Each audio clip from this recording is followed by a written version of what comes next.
Get ready to step back in time and experience the thrilling world of ancient Rome. Rome in its infancy was surrounded by powerful enemies. Its success was everything but a certainty. Here you can see how major rivers are represented on the map, and also how the minor rivers look. The continuous white lines represent the main roads instead. The white dotted lines indicate path of tracks and trails.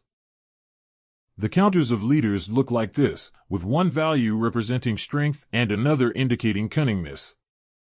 These leaders can lead armies with units such as cavalry and infantry, and the numbers represent their strength. Rome can react to the threat of its neighbors in various ways. One of them is to raise an army and maneuver it. The king can choose army leaders, like this commander. In the lower left corner you can find the mini-map of Rome. Here players will manage roles such as the King of Rome and the Pontifex Maximus. The military reserves of Rome will be also placed here. Gentes are represented with this counters. On the backside you will find this symbol. They can be appointed to roles such as leader, pontifex, and senate leaders. Here you can see the Pontifex Maximus. He has a great impact on the game. As an example, he manages the auspices and can confirm or reverse the appointment of the king. This counter represents the leader of the Senatus. It is a very powerful role in the game. He can, for example, nominate tribuni, commanders chosen by the Senate instead of the king. The Senate can declare war even against the king's will. In this case, the Senate has just declared war to the Volsci.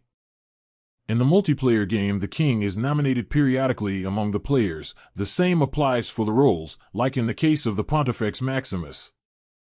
Instead, in the single-player game, the king is automatically nominated by the game. The roles are managed by the player. Meanwhile, the system also controls the enemies of Rome. An army to be considered as such must include at least a leader and 2 combat units. They can move mostly on roads and trails, and they can ford major rivers only if they are following a road. Infantry units have 14 movement points, cavalry and leaders have 20 instead. Here you can see a city. The color of the star indicates the ownership. In this case it's Bordeaux since it's Volscan. This is a garrison. The name in the counter indicates the origin of the population, and the number indicates its strength. To conquer cities, sieges aren't the only option available. You can also use pillage and intimidate. If the value of the die roll is double compared to the garrison value, the city surrenders.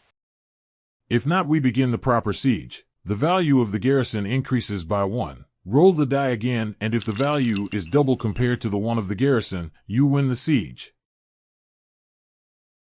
The Roman magister found the Volscan army that the Senate had ordered to be destroyed. At this time you will choose your tactics, either attack or defense. This is the first phase. Now enemy armies clash, and the second phase begins, the vanguard battle. The attacker is the first to roll dice. This combat is not simultaneous. After the cavalry battle, both parties are determined to continue the battle. And so begins the third phase. The battle display is divided between the first line and the reserve. The first line is divided in 3 slots, called left wing, center, and right wing. At the start of the battle, infantry must occupy all the slots, with 1 unit in each one. Excess units and cavalry are placed in reserve. Leaders can go in the first line, with one of their units, in which case they can make use of their cunningness that allows them to reroll a bad die, or they can be placed in reserve, too far from the enemy so that they cannot reach him, but doing so, he cannot use his cunningness.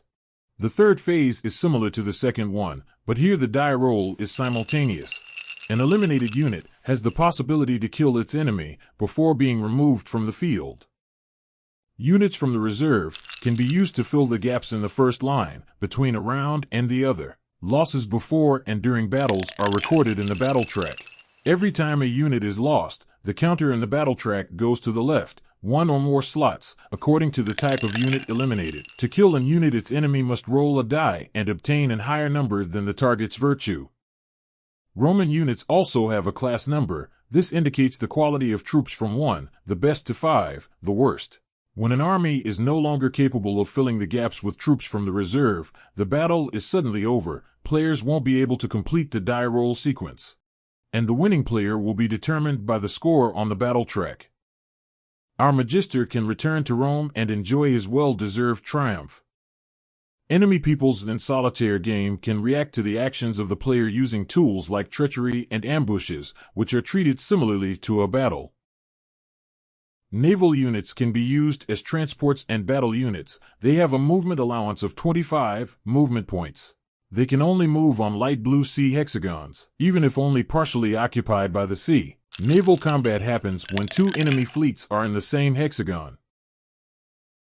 Winning conditions differ between solitaire and multiplayer game modes. In the multiplayer, you can win by accumulating influence points, which can be earned by winning battles, sieges, and by being appointed to prestigious roles such as king or pontifex.